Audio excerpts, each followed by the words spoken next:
नमस्कार, आप देख रहे हैं देवभूमि समाचार। मैं आपके साथ प्रियंका मलिक हाजिर उत्तराखंड की तमाम छोटी बड़ी खबरें लेकर खबरों का रुख करेंगे, लेकिन सबसे पहले एक नजर डाल लेते हैं इस वक्त की हेडलाइंस पर। उत्तराखंड के 442 स्कूलों को मिली स्मार्ट क्लासरूम की सौगात। सीएम धामी ने किया शुभारंभ। देहरादून में SCERT भवन का भी हुआ लोकार्पण। कांग्रेस की केदारनाथ धाम बचाओ यात्रा का आगाज। दिल्ली में केदारनाथ मंदिर निर्माण के विरोध में निकाली यात्रा। सीएम धामी बोले, सिर्फ राजनीति से है कांग्रेस का वास्ता। बड़कोट में 48 दिन बाद खत्म हुआ पेयजल पंपिंग योजना की मांग को लेकर धरना। सीएम धामी से मिला आश्वासन, पेयजल समस्या का होगा समाधान। और कावड़ यात्रा को लेकर अलर्ट मोड पर प्रशासन। हुड़दंग मचाने वाले कावड़ियों पर भी लिया जा रहा है एक्शन, तो होटल ढाबों पर खाद्य सामग्री की हो रही जांच। हेडलाइंस के बाद बुलेटिन में खबरें विस्तार से। मुख्यमंत्री पुष्कर सिंह धामी ने शिक्षा विभाग के तहत SCERT भवन का लोकार्पण किया। नए भवन से ही सीएम पुष्कर सिंह धामी ने आज 442 स्कूलों में स्मार्ट क्लास की सौगात दी है। तो वहीं बोर्ड परीक्षा में बेहतर रिजल्ट देने वाले स्कूल और छात्रों को पंडित दीनदयाल उपाध्याय राज्य शैक्षिक उत्कृष्ट पुरस्कार से सम्मानित किया। आपको बता दें कि 30 करोड़ की लागत से SCERT का नया भवन बना है और उत्तराखंड 8वां राज्य है जिसने अपना SCERT का ये भवन निर्माण किया है। आज यहाँ पर शैक्षिक अनुसंधान परिषद के द्वारा प्रशिक्षण एवं अन्य कार्यक्रमों के लिए जहाँ पर यहाँ सभागार निर्मित हुआ है, उस सभागार का लोकार्पण भी हुआ और साथ में हमारे जो पंडित दीनदयाल उपाध्याय शैक्षिक उत्कृष्टता पुरस्कार हैं, उसमें हमारे विद्यालय और शिक्षकगण, विद्यार्थी और साथ में जो CSR फंड के द्वारा तो अनेक स्थानों पर शिक्षा के उत्थान के लिए शिक्षा विभाग के सहयोग में स्मार्ट क्लास, वर्चुअल क्लास इसको बनाने में अपना योगदान देते हैं, उन सभी को सम्मानित किया गया। हमको 30 करोड़ रुपए की लागत से SCERT की ये जो है नई बिल्डिंग मिल गई है। और बड़ी बात यह है कि 2 साल पहले मुख्यमंत्री जी हम लोगों ने इसका भूमि पूजन किया था। आज ये बन के तैयार हुई है। यहाँ पे पूरे प्रदेश के टीचरों के प्रशिक्षण भी होंगे। यहाँ पे बड़ा एक भव्य पुस्तकालय भी बनाया जा रहा है। यहाँ पे आवास भी बनाया जा रहा है। जो टीचर यहाँ प्रशिक्षण करने के लिए आएंगे उनके रहने की व्यवस्था भी यहाँ पे की जाएगी। जो SCERT का भवन है इसका उद्घाटन किया गया। इसके सामने जो हॉस्टल बना है 100 बेड का, उसका तो जो हमारे शिक्षक प्रशिक्षण प्राप्त करने आएंगे या जो उनकी ट्रेनिंग होगी या जो मीटिंग्स होगी तो उसमें रहने की बड़ी असुविधा होती थी। या हम लोग जो बच्चों में सांस्कृतिक प्रतियोगिताएं कराते हैं, तो जब देहरादून में आते थे तो हमें निजी धर्मशालाओं में या निजी ऑडिटोरियम में जाना पड़ता था। अब वो दिक्कत दूर हो गई है। अब जो भी हमारी सांस्कृतिक प्रतियोगिताएं होंगी इसी ऑडिटोरियम में होंगी और हमारे छात्रों को रहने के लिए एक बड़ी अच्छी और सुविधाजनक यहाँ हॉस्टल भी मिलेगा। मुख्यमंत्री पुष्कर सिंह धामी ने केदारनाथ धाम पहुंचकर जलाभिषेक और पूजा अर्चना करने के साथ ही केदारनाथ धाम में चल रहे विकास कार्यों का भी निरीक्षण किया। मुख्यमंत्री पुष्कर सिंह धामी का कहना है कि केदारनाथ धाम से देश विदेश के श्रद्धालुओं की आस्था जुड़ी है।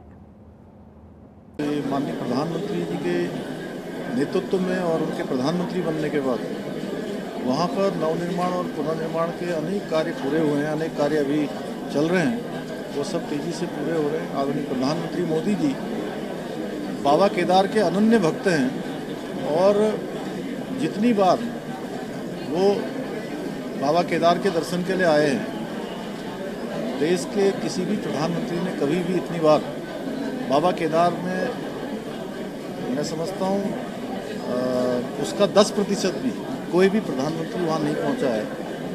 और उनके नेतृत्व में एक बड़ा केदार धाम बन रहा है। हम सब की प्रतिबद्धता है कि देश दुनिया के अंदर भव्य केदार और दिव्य केदार जो नए रूप में आदरणीय प्रधानमंत्री जी के नेतृत्व में बन रहा है, वो तेजी से पूरा होगा। उत्तराखंड के चारों धामों के नाम पर कोई दूसरा मंदिर या ट्रस्ट न बनाने वाले फैसले पर तीर्थ पुरोहितों ने सीएम पुष्कर सिंह धामी का आभार जताया।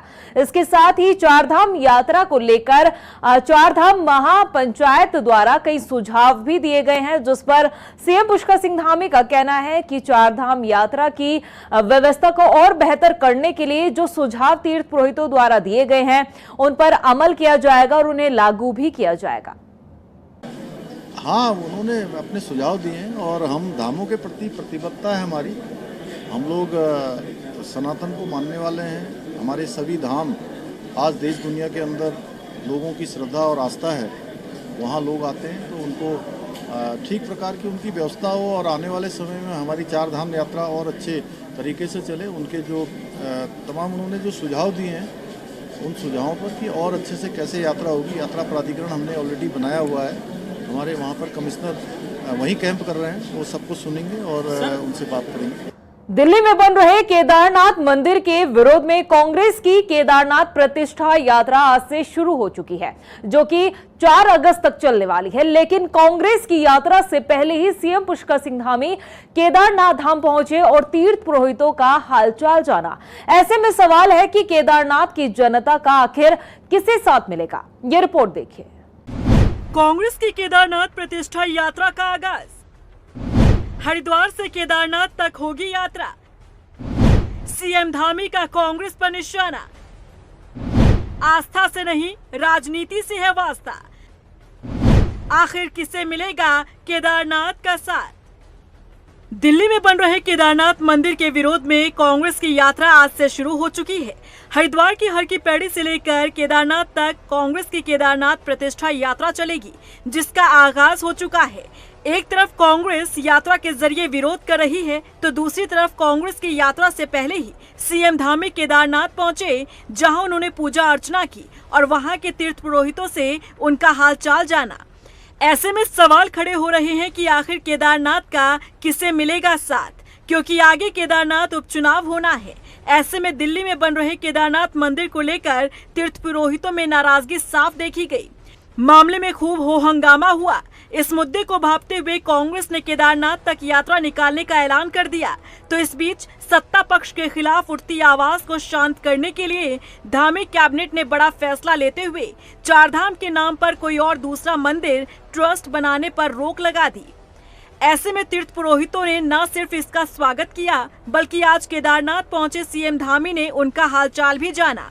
इस बीच सीएम धामी ने कांग्रेस की यात्रा को लेकर निशाना साधा है। सीएम धामी ने कहा कि कांग्रेस सनातन का अपमान करती रही है, कांग्रेस को प्रायश्चित यात्रा निकालनी चाहिए। तो वहीं मंत्री धन सिंह रावत ने इसे कांग्रेस का ढकोसला करार दिया है।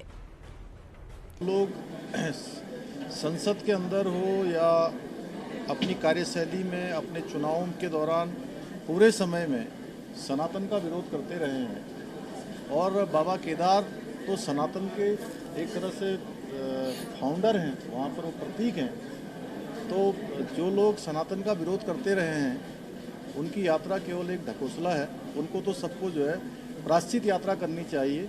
जो सनातन को गाली देने का काम किया है, हिंदू देवी देवताओं का अपमान का काम किया है, हिंदू धर्म को तो जो लोग कहते हैं कि मलेरिया है, वायरल है, डेंगू है, ऐसे लोग जब यात्रा की बात करते हैं तो बहुत ही आश्चर्य होता है। तो मैं एक ही बात कह सकता हूँ कि राजनीतिक यात्रा है, ये कोई धार्मिक यात्रा नहीं है।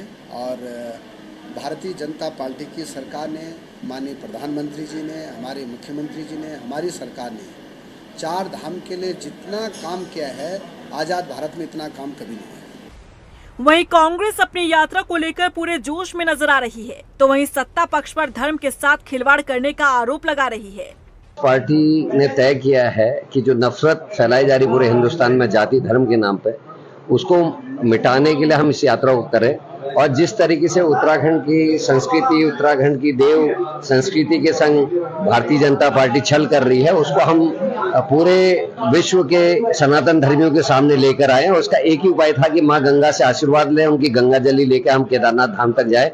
ये चारों धाम हमारी आध्यात्मिक परंपरा के प्रतीक हैं। इनके साथ जब भी कोई छेड़छाड़ की जाएगी, हमारी परंपराओं के साथ, हमारे आध्यात्मिक स्वरूप के साथ कभी छेड़छाड़ की जाएगी, कुछ गलत कदम उठाए जाएंगे तो उसके खिलाफ उत्तराखंड का जनमत जो है खड़ा होगा। और कांग्रेस उसी भावना से, इन्होंने केदारनाथ में केवल धाम बनाने, दूसरा धाम बनाने का पाप ही नहीं किया था, इन्होंने केदारनाथ में और बद्रीनाथ में जिस तरीके से तोड़ फोड़ की है। इस वक्त कांग्रेस और बीजेपी दोनों का फोकस केदारनाथ पर है। वजह केदारनाथ उपचुनाव जो कुछ समय बाद होना है, लेकिन उससे पहले ही सियासी दल हवा का रुख अपनी ओर मोड़ने की कोशिश में जुटे हैं। कांग्रेस इस यात्रा के जरिए तीर्थ पुरोहितों और केदारनाथ की जनता को अपने पक्ष में करने की जुगत में है, तो वहीं बीजेपी भी अपने फेवर में माहौल बनाती दिख रही है। केदारनाथ उपचुनाव में बीजेपी किसी भी तरह से कोई चूक करना नहीं चाहती, क्योंकि हाल ही में बीजेपी को उपचुनाव में 2 सीटों पर करारा झटका लगा। मंगलौर और बद्रीनाथ सीट पर कांग्रेस की जीत ने जहां पार्टी को संजीवनी दी, तो वहीं बीजेपी की चिंता बढ़ा दी। ऐसे में बीजेपी अपने खिलाफ उठ रही आवाज को किसी भी सूरत में बढ़ने नहीं देना चाहती। यही कारण है कि केदारनाथ धाम के नाम पर दिल्ली में हो रहे मंदिर निर्माण को लेकर जब सरकार के खिलाफ आवाज उठी, तो समय रहते धामी कैबिनेट ने फैसले लेते हुए माहौल को संभालने का काम किया।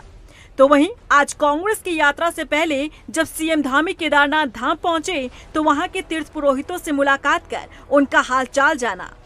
ऐसे में सवाल है कि आखिर केदारनाथ का आशीर्वाद किसके साथ है। वहीं उत्तरकाशी के बड़कोट में पेयजल पंपिंग योजना की मांग को लेकर पिछले 48 दिनों से चल रहे धरने को आखिर खत्म कर दिया गया है। प्रदर्शनकारियों ने सीएम पुष्कर सिंह धामी के आश्वासन पर अपना धरना स्थगित किया।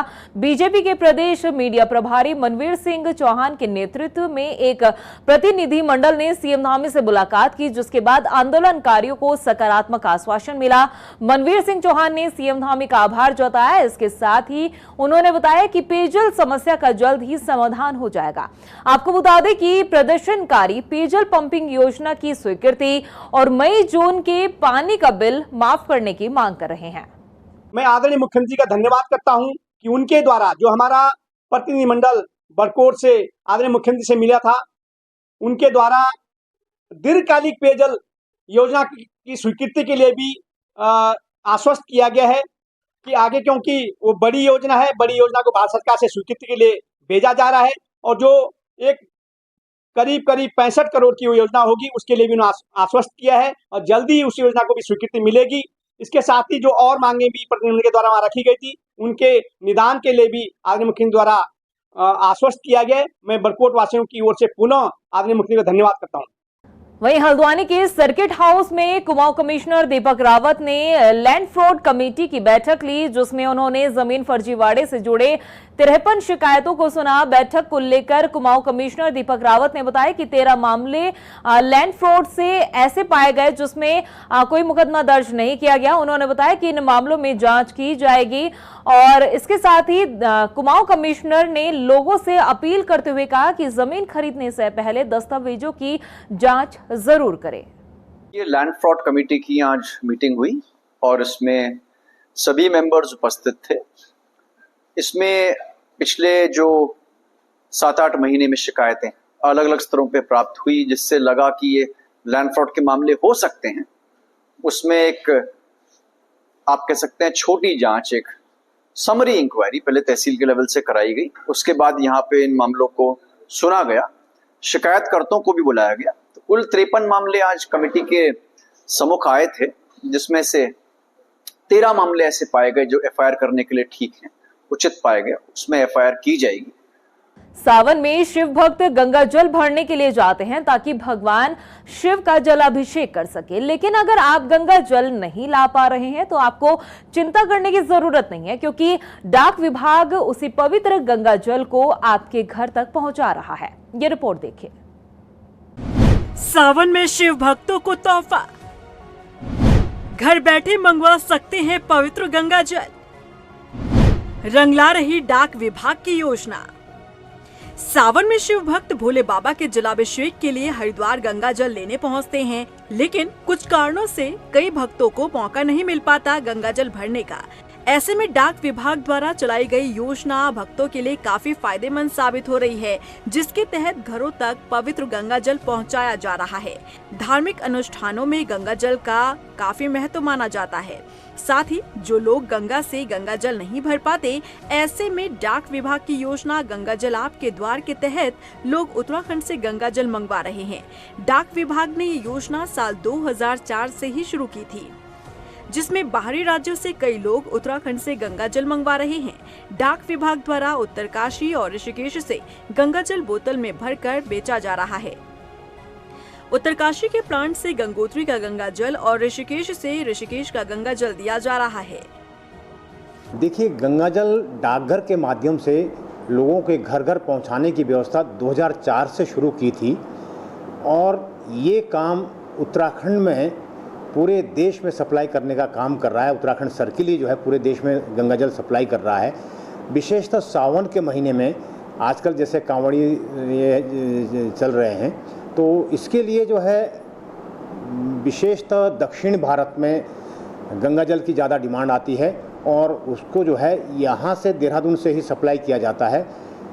गंगा जल के लिए 2 किस्म का गंगा जल है, एक ऋषिकेश में प्लांट है और एक जो है उत्तरकाशी में है। उत्तरकाशी का जो गंगा जल है वो गंगोत्री से मंगाया जाता है, वो गंगोत्री का गंगा जल कहलाता है और ऋषिकेश का गंगा जल है। तो पूरे भारत में जो है गंगा जल की आपूर्ति उत्तराखंड सर्किल द्वारा की जा रही है। उत्तरकाशी और ऋषिकेश प्लांट से डिब्बाबंद गंगा जल देश के साथ ही विदेश तक भी पहुंचाया जा रहा है। लेकिन बात करें गंगा जल की कीमत को लेकर तो 250 ml गंगा जल की कीमत 30 रुपए है। वेबसाइट के जरिए गंगा जल बुक करवा रहे हैं लोग। देश भर में गंगा जल की डिमांड सबसे अधिक दक्षिण भारत से है। साल 2023 में सबसे अधिक 784 लीटर गंगा जल पहुंचाया जा चुका है, जबकि इस साल जून तक 470 लीटर गंगा जल पोस्ट के जरिए भेजा गया है। सबसे अधिक महाराष्ट्र सहित दक्षिण भारत के राज्य में गंगा जल की डिमांड आ रही है।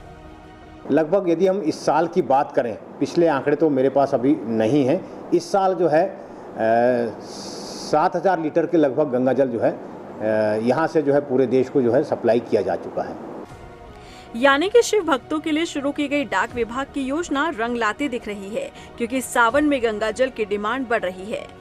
वहीं रुड़की में कावड़ यात्रा के चलते रूट प्लान तैयार किया गया है। आपको बता दें कि बड़े वाहनों में आने वाले कावड़ियों को हरिद्वार की तरफ से भेजा जा रहा है।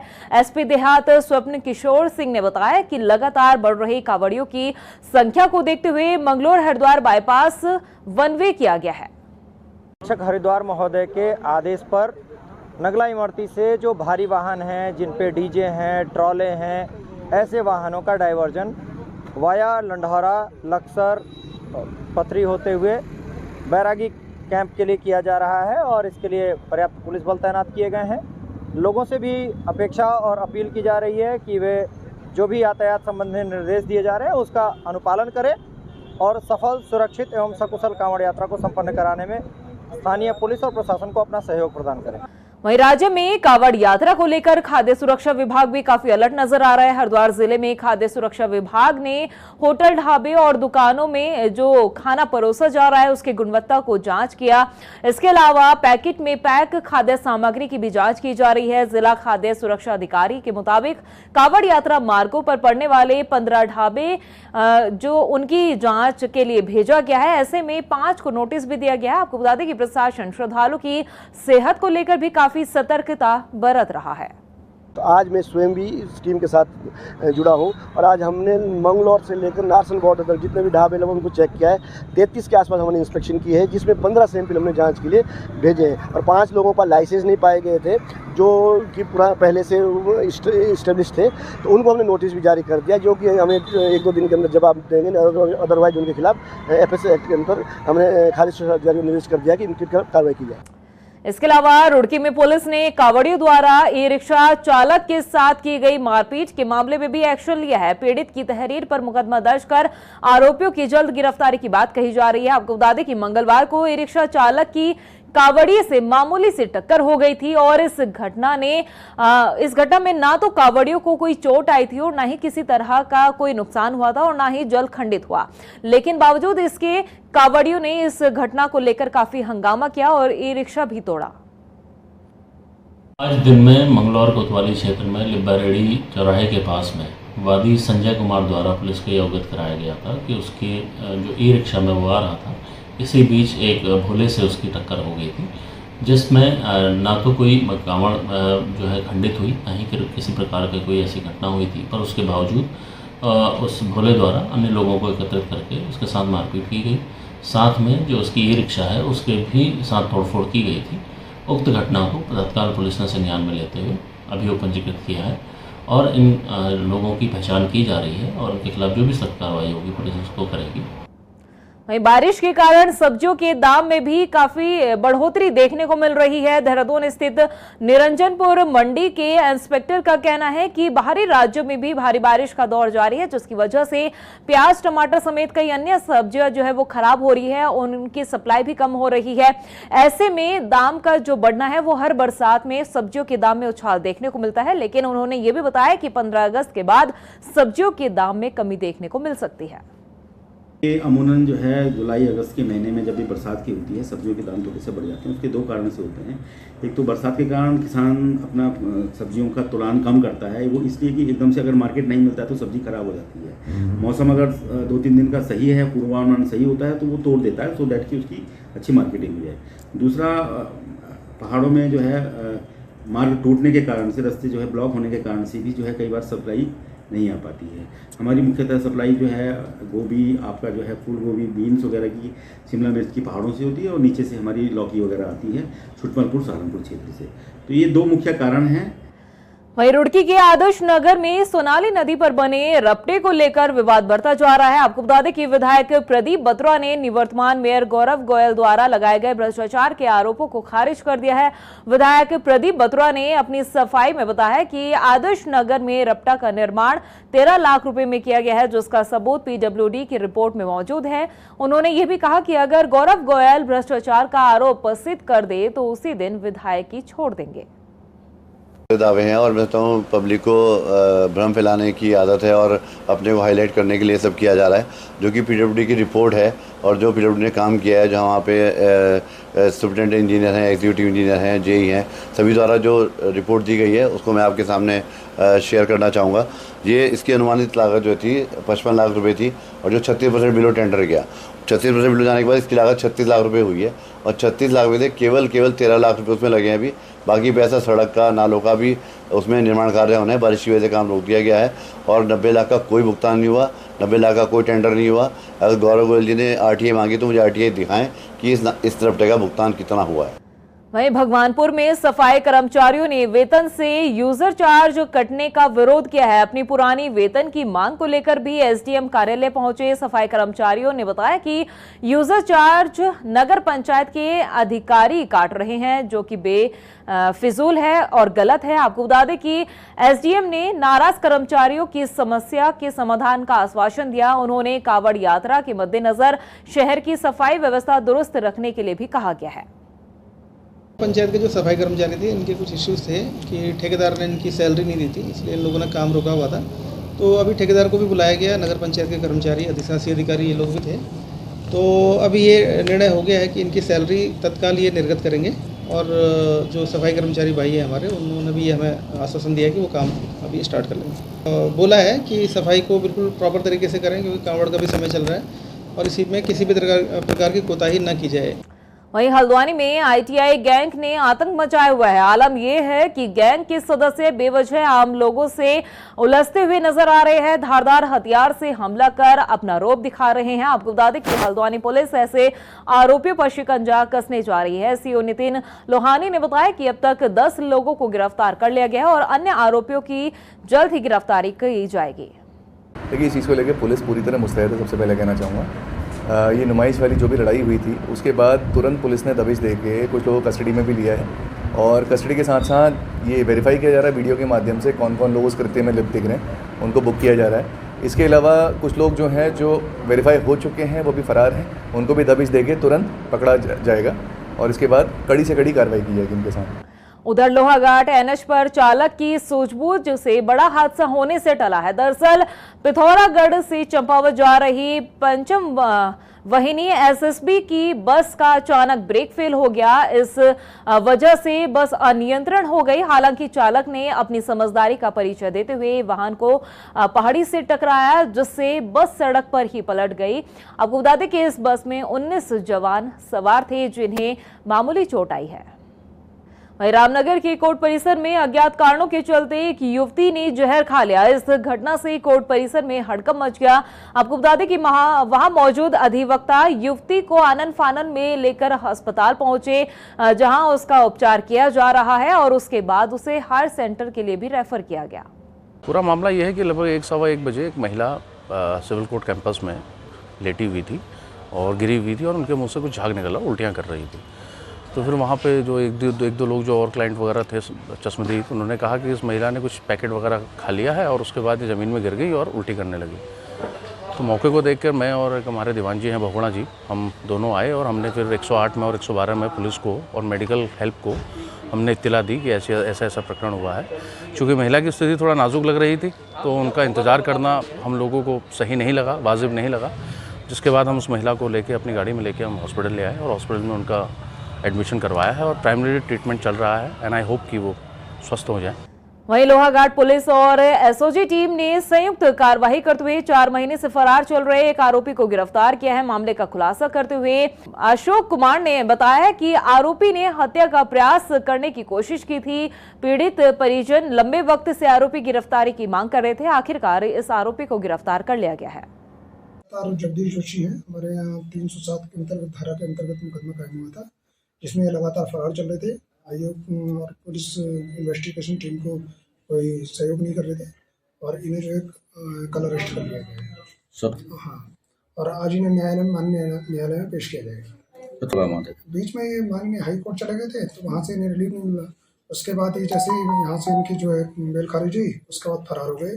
तब हमारी एसओजी टीम और पुलिस के माध्यम से इन्हें गिरफ्तार किया। और प्रदेश की खबरों में इतना ही, फिर हाजिर होंगे कुछ खास खबरों के साथ। तब तक के लिए मुझे दे इजाजत, नमस्कार। उत्तराखंड के 442 स्कूलों को मिले स्मार्ट क्लासरूम की सौगात। सीएम धामी ने किया शुभारंभ। देहरादून में एससीईआरटी भवन का भी हुआ लोकार्पण। कांग्रेस की केदारनाथ धाम बचाओ यात्रा का आगाज। दिल्ली में केदारनाथ मंदिर निर्माण के विरोध में निकाली यात्रा। सीएम धामी बोले, सिर्फ राजनीति से है कांग्रेस का वास्ता। बड़कोट में 48 दिन बाद खत्म हुआ पेयजल पंपिंग योजना की मांग को लेकर धरना। सीएम धामी से मिला आश्वासन, पेयजल समस्या का होगा समाधान। और कावड़ यात्रा को लेकर अलर्ट मोड पर प्रशासन। हुड़दंग मचाने वाले कावड़ियों पर भी लिया जा रहा है एक्शन, तो होटल ढाबों पर खाद्य सामग्री की हो रही जांच।